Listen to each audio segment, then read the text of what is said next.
Mga kabady, at kagagaling lang namin ni wifey nagsimba, no, at dumaan nga muna kami dito sa isang public market sa Kitsaraw upang tikman si Kuya Aljon. Ay, tikman pala yung ice cream ni Kuya Aljon.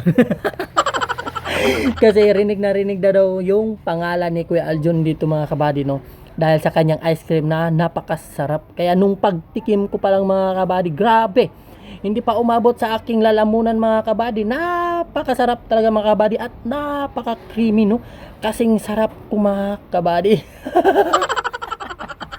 Grabe, wow na wow yun, mga kabady. Pero habang kumakain nga pala kami ni wifey, mga kabady, no, and may nakita kaming mga bata na nakahiga doon sa aming likuran, no, doon sa daanan talaga ng public market, mga kabady. Kaya kinaway ko sila, mga kabady, no, tinawag ko sila, no, upang pakainin natin ng ice cream, no. Hindi ko na lang nilapitan, mga kabady, kasi nakatingin naman sila sa akin. Siguro pagtingin nila para dong artista kasi gwapo nga. Kaya kinaway ko na lang sila, mga kabady, di ba? Walang kahirap-hirap, no. Kinaway ko na lang at hindi ko na lang nilapitan.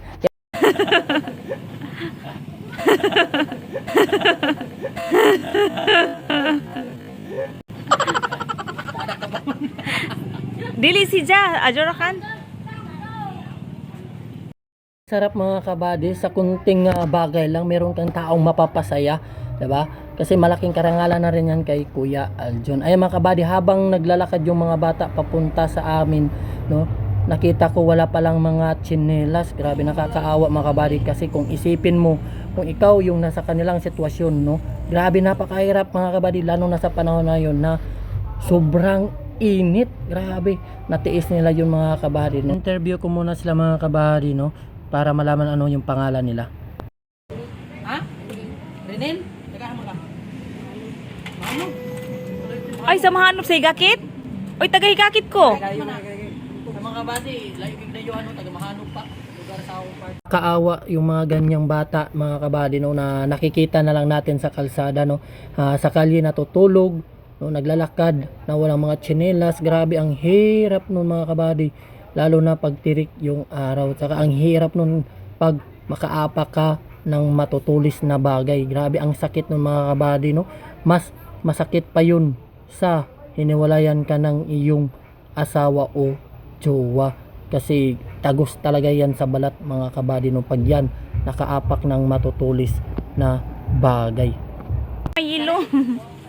Sige ka na. Hilo daw yan. Ano may pangalan mo ba? Hilo. Ano pangalan mo? Cecil?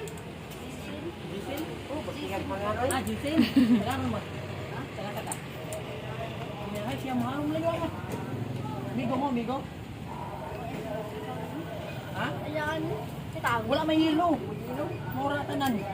Wala isa po. Ako na imo? Na naman na. Pili-pili. Oh, ay naman isa.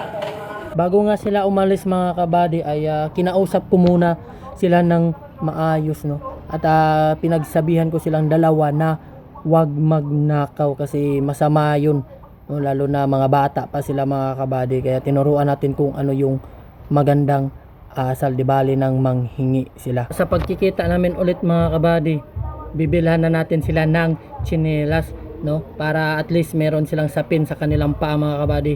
Kahit kunting bagay lang yan, mga kabady, no, napakalaki na yan sa kanila, mga kabady. At saka ang sarap sa puso nung ganun, mga kabady, no, na nakikita at nakakatulong ka kahit maliit na bagay lang, mga kabady. Tari ang asawa, mga kabady. Kasi paano mo asawa?